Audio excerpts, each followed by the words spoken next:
Pour ceux qui étaient là la dernière fois, je le répète, parce que la meilleure science, c'est la répétition. Lorsque Dieu a dit à Moïse de construire le tabernacle, il lui a dit, fais d'après le modèle que je vais te montrer. Vous vous souvenez, non? J'ai enseigné sur ça. Et je vous ai dit, le modèle veut dire tabnid. Ça veut dire le plan, l'organisation, la structuration. Alléluia. Et lorsque vous arrêtez sur ce mot et que vous l'étudiez profondément, il a un équivalent dans le Nouveau Testament. Parce que vous savez, il y a l'Ancienne Alliance et la Nouvelle Alliance. L'Ancienne Alliance a été écrite en hébreu.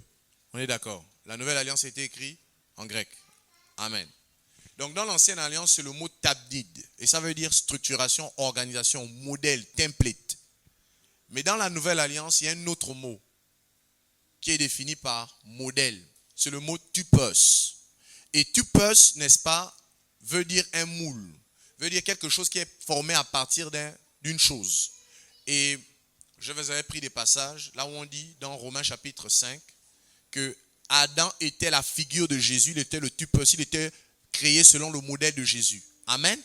Lorsqu'on s'arrête sur ce mot, on a également des textes qui nous montrent que le modèle en question, c'est d'abord Christ, n'est-ce pas? Le tupos, ça veut dire que ce qu'on appelle le modèle, toi qui es là assise, tu cherches un modèle en finance, tu cherches un modèle, Dieu t'a prophétisé des choses. Parce que c'est quand tu te mets dans le modèle que la prophétie s'accomplit. Le modèle, en fait, c'est d'abord Christ lui-même. Il est le modèle, puisque la Bible déclare que nous sommes appelés à lui ressembler. Amen. Voilà, c'est le modèle, c'est un template, c'est un moule. Ça veut dire que ce qu'on appelle le modèle, quand Dieu dit à Moïse, fais d'après le modèle là, c'est Christ. Romains, chapitre 5. Christ était la figure, il était le modèle. Alléluia. Puisque je vous ai expliqué tantôt que Christ est le tabernacle. On est d'accord? Donc c'est Christ lui-même le tabernacle, c'est lui le modèle. Amen. Maintenant, le Seigneur nous enseigne au travers de ce que Paul dit, que je vais citer tout à l'heure, qu'en fait, on ne peut pas tout prendre sur Jésus. En fait, il y a des choses qu'on ne peut pas totalement prendre sur Jésus si on ne prend pas ça sur un homme. Pourquoi? L'apôtre Paul dit, soyez mes imitateurs comme je le suis de Christ. Il y marchait selon les modèles des prophètes d'autrefois. Ça veut dire quoi? Paul est en train de montrer que le modèle, c'est d'abord Christ, mais ensuite, ce sont les hommes. Je vous assure, j'ai cherché ça pendant longtemps. J'ai découvert en fait que le modèle, ce sont des personnes qui ont reçu des choses avant toi. Il suffit juste de les imiter. Est-ce que vous comprenez quelque chose? Je suis en train de te dire que pour que ta vie change et d'école, tu as besoin d'un modèle. Mais ce modèle-là, ce sont des humains. Dieu est tellement sage qu'il cache ses mystères dans des choses simples. Je vous assure. Le modèle là, ce n'est pas une grande vision que tu vois, oh la vision. Ce n'est pas ça. C'est une instruction, c'est une information, c'est une façon de faire. C'est pour ça que vous allez voir, je vais vous expliquer que les révivalistes, là, ceux qui vivent le réveil, là, ce sont des personnes qui ont rêvé ce qu'on appelle les anciennes ruines.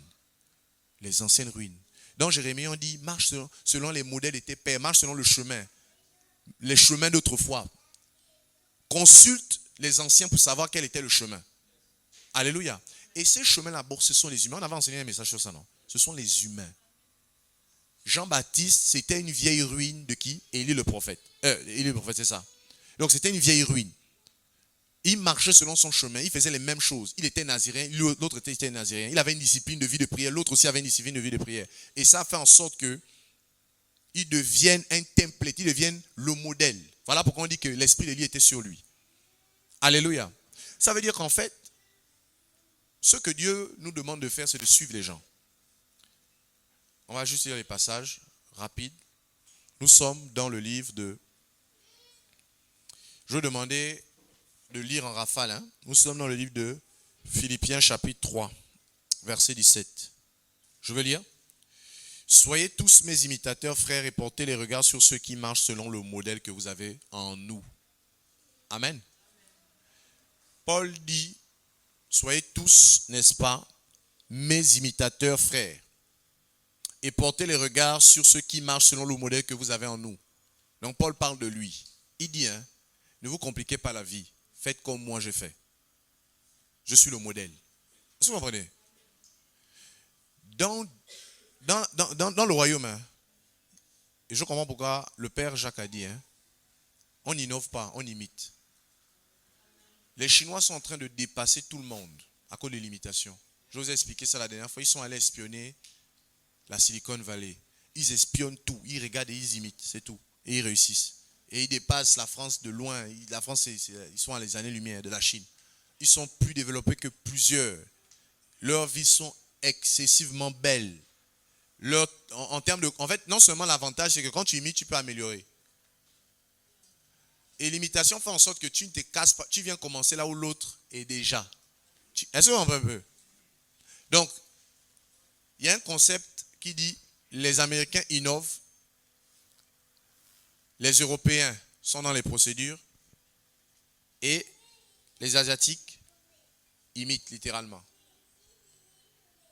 Frère, il y a des personnes qui ont reçu des secrets avant toi, de ce que tu veux faire. Il faut juste les imiter.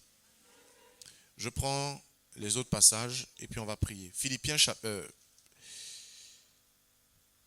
j'ai quel passage ça?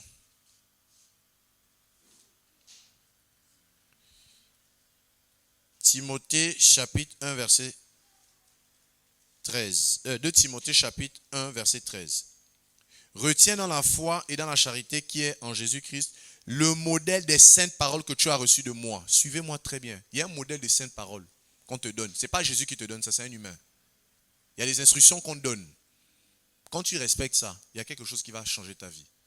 L'apôtre Paul n'a pas dit ici les saintes paroles de Jésus. Suivez-moi très bien, parce que souvent, on aime être très spirituel. S'il disait ça, ce n'était pas un péché, c'était une bonne chose. Mais sauf que là, il n'a pas dit les saintes paroles de Jésus, il a dit les saintes paroles que j'étais données, les saintes paroles de moi. Et il dit c'est un modèle. Le modèle là, c'est la vie d'un homme. C'est la façon de faire. Parce que cette personne, ce que tu oublies, c'est qu'elle a reçu ça du Seigneur. Comme David, il avait reçu du Seigneur, il a transmis à Salomon. Salomon n'a rien inventé, il a seulement imité.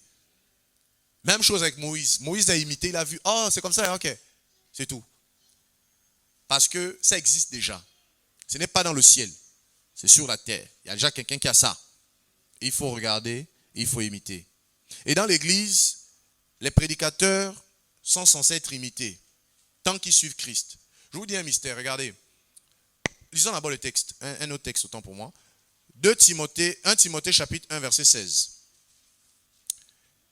Mais j'ai obtenu miséricorde afin que Jésus-Christ, suivez bien, afin que Jésus-Christ fît voir en moi le premier dans toute sa longanimité, pour que je servisse d'exemple à ceux qui croiront en lui pour la vie éternelle. Le mot exemple ici veut dire le modèle, veut dire hypotypos. En fait, ça veut dire le template. Alléluia.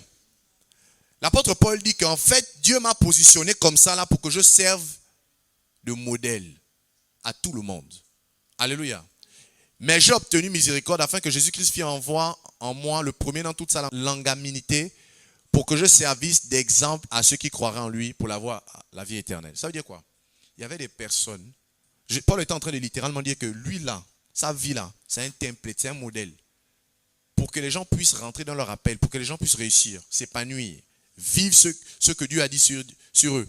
Il faut qu'ils reçoivent les saintes paroles qu'il a reçues. Pas que Jésus a reçues, que Paul a reçues.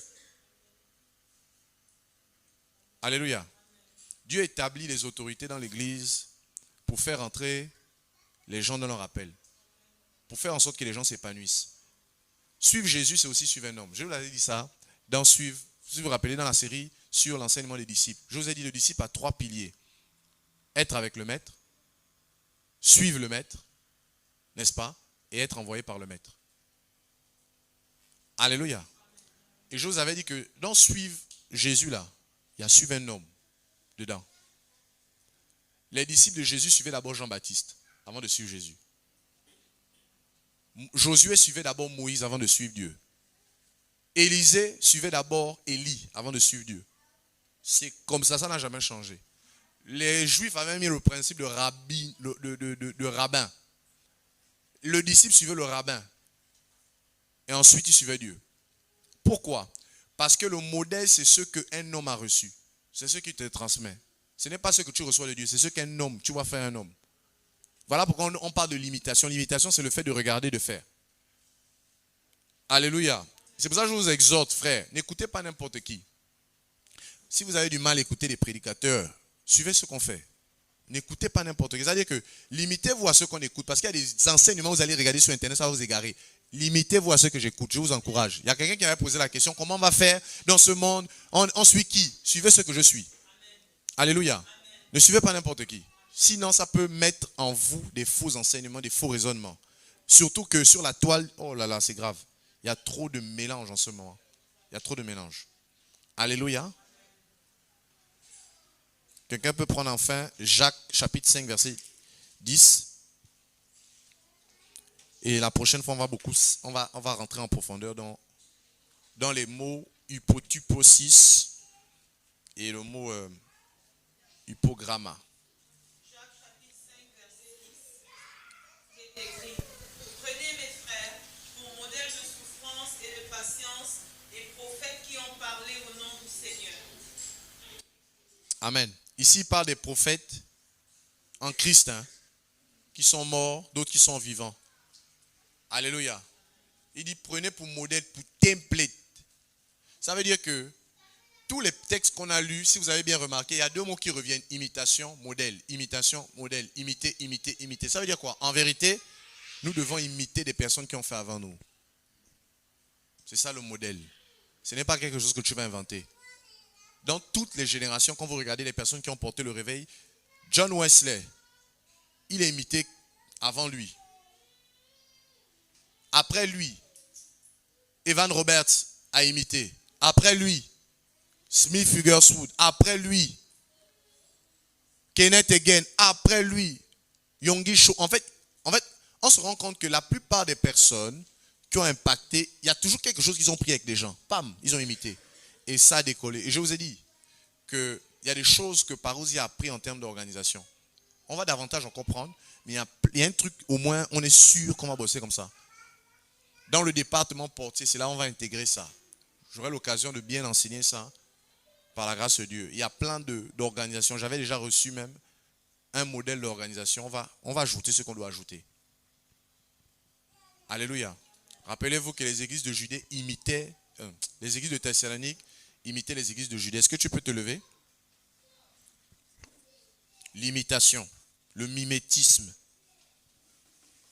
Ça te fait gagner en temps. Tu évites, n'est-ce pas, d'inventer. Dans tous les domaines, il y a des modèles. Dans le domaine de la couture, dans le domaine des finances, dans le domaine de la politique, il y a toujours des modèles. Et quand tu imites, tu gagnes en temps. Dans l'imitation, tu peux rajouter. C'est un autre pan que tu développes. Mais laisser l'orgueil vain de vouloir toujours créer tout nous-mêmes, c'est faux. Vous allez galérer. Vous avez des galériennes et des galériens. Alléluia. Est-ce que tu peux prier pour dire au Seigneur, Seigneur, mets devant moi le modèle imité, afin que je l'imite. Dans l'église, les prédicateurs sont des modèles, déjà. Maintenant, tu vas aussi prier pour la vie séculière, le monde séculier. Tu as besoin de réussir financièrement. Tu as besoin de réussir dans tous les domaines dans lesquels tu es. Il y a un modèle. Prie le Seigneur. Même dans la politique, il y a des politiciens ici. Il y a des modèles. Il y a des personnes qui sont avant toi, qui sont clés. Prie et demande au Seigneur de mettre devant toi des modèles pour te faire gagner en temps. Il y a des modèles dans tous les domaines, dans toutes les affaires de la vie. Il y a tous les modèles. Demande à Dieu un esprit de discernement pour discerner le modèle et de faire d'après le modèle. Et le modèle, c'est une personne. Ce sont les instructions d'une personne qui viennent de Dieu. Prie. Seigneur Père, au nom de Jésus. Seigneur, nous voulons faire d'après le modèle.